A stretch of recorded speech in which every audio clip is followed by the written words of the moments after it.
Hey, welcome to Rock and Metal Invasion. My name is Steve. Coming up on the show today, I'm doing hard rock slash AOR male solo artists again, and this time I'm going to be profiling David Drew, Danny Spanos, Glen Burtnick, and Rick Cure. So, following up from the show I did recently, where I covered four other hard rock AOR male solo artists, and like I think I probably said in that episode, I've got quite a few lined up to talk about. And initially, I was actually going to do one whole show, and I thought it was going to be too much. So, we're breaking it down now into covering about four artists for each show. So, those are the four I'm going to cover today. Just a quick update though from the previous show I did. Thanks to Titus George 9280, he gave me some great information about Michael Morales that I wasn't aware of. A couple of things. Interestingly enough, Michael Morales actually, sadly for him, had to do a bit of jail time in 2002 for something like extortion, something to do with his brother and some political thing. You can Google it to find out a little more if you wanted to know. So he got himself into a bit of trouble there. But on a more positive note, he also told me about his third album, and I actually hadn't checked that out because I thought it was 1997. I wasn't really a massive fan of the first album, and I'd heard the second album wasn't, it was okay. It was what it was. I talked about it in that episode. But the third album, I've got to say, really good stuff. If you are a Def Leppard fan, yeah, you might want to think about checking it out. So, yeah, thanks, Titus George 9280. I checked it out and really enjoyed it. So I'll be looking forward to checking that album out a little bit more. All right, but let's get into today's show. So first up today, I'm going to be talking about David Drew. So this is David Drew. This is his one and done, one only album that he actually managed to release. I remember, seeing this back in the day. Well, actually, not back in the day. Probably maybe sometime in the 90s, seeing it in the bargain bins. And just, I looked at this guy and I thought, he looks like a rock star. This guy, who is this guy? Right? It's got the hype sticker here, featuring Green Eyed Lady, Safety Love, Common Emotion. And I thought, what happened? I never heard about him, never saw anything, but he's got the great look. And when I played the album, I was like really impressed. Yes, it does sound a little bit like Billy Idol, but it's really good 80s. This came out in 88 on MCA Records. Um, Maybe that didn't help, but it's good stuff. There is a music video. I think the music video is for Green Eyed Lady, and that's a good song. Personally, probably Safety Love's probably my favorite song off the album. It's not super heavy, it's barely even hard rock. Like I said, I'm comparing him to Billy Idol, but yeah, I really enjoyed it, and I was really curious. I see albums like this from time to time, and I look at the cover and I see the people or person in it, and I'm thinking they look like rock stars. Yet I've never heard of them. I wonder what happened to them. And it's actually what I did end up doing is going onto Facebook and joining the David Drew fan club on Facebook. This is like quite a number of years ago. Wasn't a lot of people on there, obviously, because he wasn't really who was really following David Drew. But there were a few people curious about what had happened to him, and sort of like I was, like, what happened to this guy? And there were people sort of trying to get hold of him or find out where he was at. And a couple of people reached out and said, oh, they knew of him or they knew where he was at. He'd had some addiction issues. He actually had been homeless, and but now he'd cleaned himself up, and he was actually like a music director at a church, and I started recording new music. So sort of sometimes just like what I had thought. I thought, wow, this guy looks like such a rock star. I wonder what happened. Maybe things didn't turn out so good. And that's kind of in the end what happened. It didn't. It didn't. He didn't get the big break, and then yeah, there was some addiction issues and homelessness, all that kind of stuff that you kind of hope doesn't happen just because your dream doesn't come true and you don't make it big.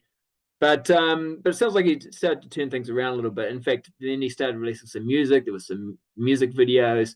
It wasn't really my kind of music, but it was still great to see that he was back doing music, and and that was kind of it, really. I was sort of like, oh well, now I know what he's up to and everything like that.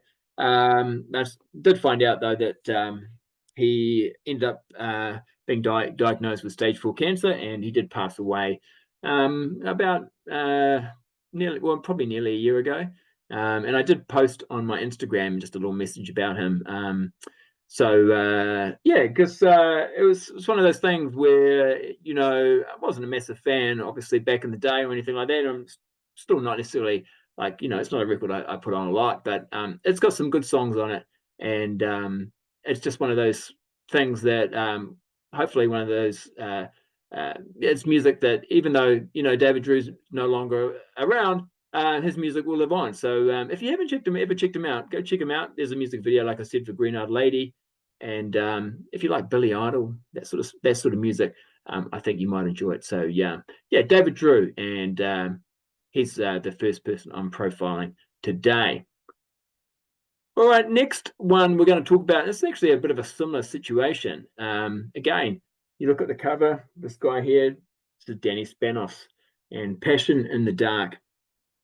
And at the back there, it's looking pretty cool. This is actually just a 5-track EP.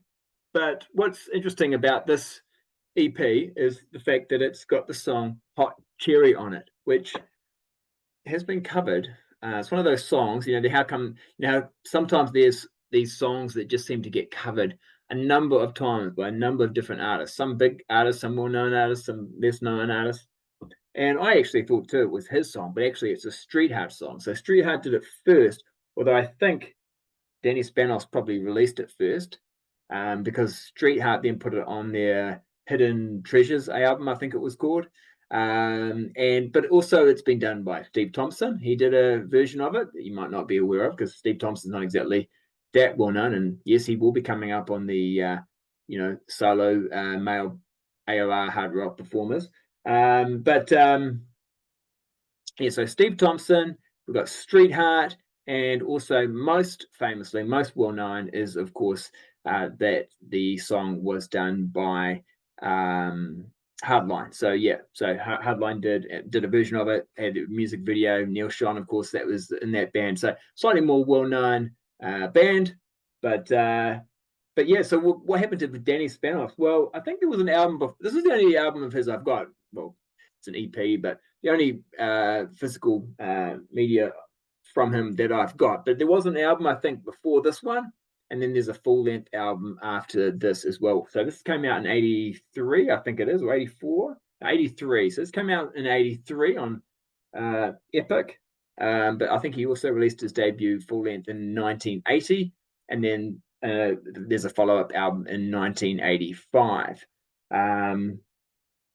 Some big names on here, actually. If you look at the credits, they've got Frankie Banali from Quiet Riot. He's playing drums on... I don't know, maybe not all of the songs, but on some of them. Because you got Carmen Appice as well. He's playing on it also. Spencer Profit's the producer. He's kind of well known. I guess got that Quite Right connection.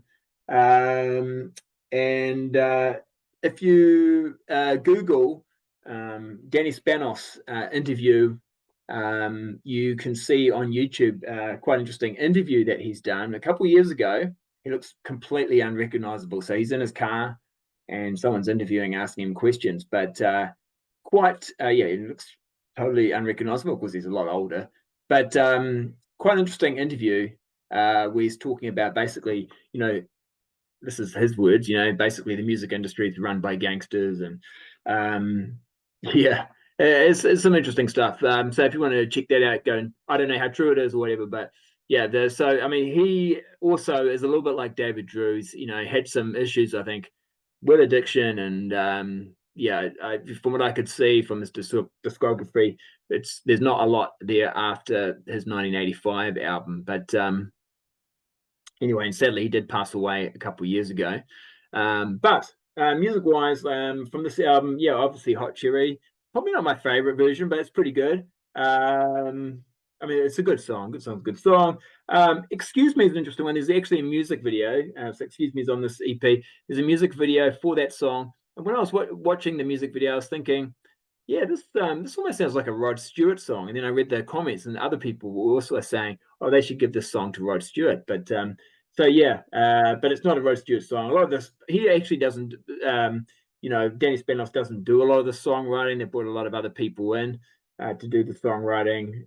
Like I said, one of the songs is a Street Heart song, but there's other outside songwriters contributing here.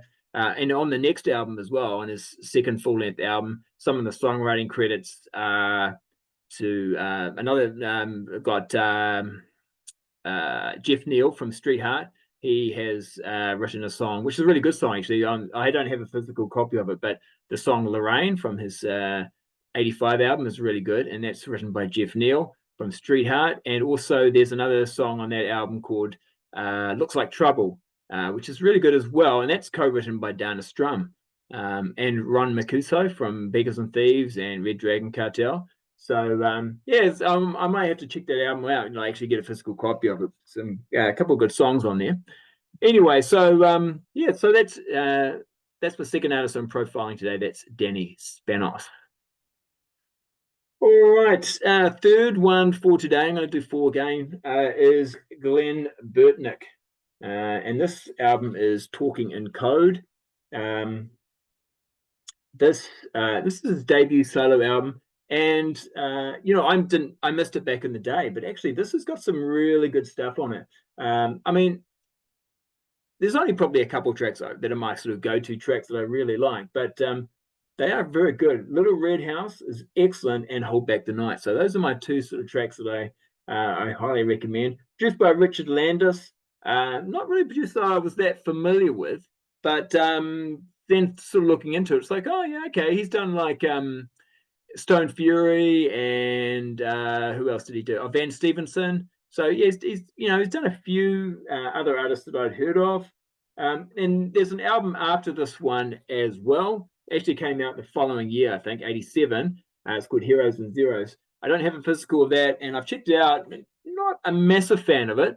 I didn't think it was as good as Talking in Code. It had a song on there, the first single, Follow You, and there's a music video for that. That's not too bad. That's a song he co-wrote with Jack Ponte. He's quite a well-known songwriter. That was pretty good, but yeah, I don't think it's probably not quite as hard rock, more pop rock, I think, on that second album. While, especially a song like from this album, like I said, I recommend Little Red House. It's a really good hard rock song, that one. Really good. And I guess Glen Burtnick might be most well known to people by the fact that he then ends up joining Styx, and he's the lead vocalist on Love is the Ritual, which is a fantastic song. I'm not a massive Styx fan, but I really love Love is the Ritual. It's a very good song. So he joins them, and he's singing on that one. There's a music video for that one as well. That's a really good song. And and then he kind of, at the moment, for what I can see, he's actually still touring, but he's touring doing sort of like 60s and 70s, old 60s and 70s songs, and singing those. He's 69 now, so he's getting up there, but still touring and playing music. So there we go. So that's Glen Burtnick. Right, the last one I want to talk about is Rick Cure. So here is Rick Cure. He's got he's got way more than two albums, but I've only got two albums in my collection. So this is You're My Road and Wear Your Colors.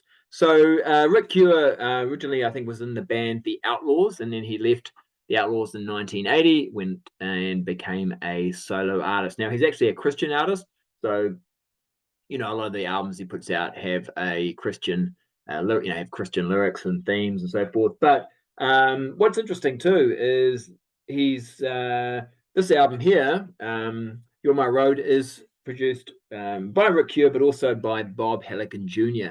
And Bob Halligan Jr. I recognize as a songwriter. He comes up on the credits for a number of songs that are from albums in my collection, hard rock, even hair metal album, bands and so forth.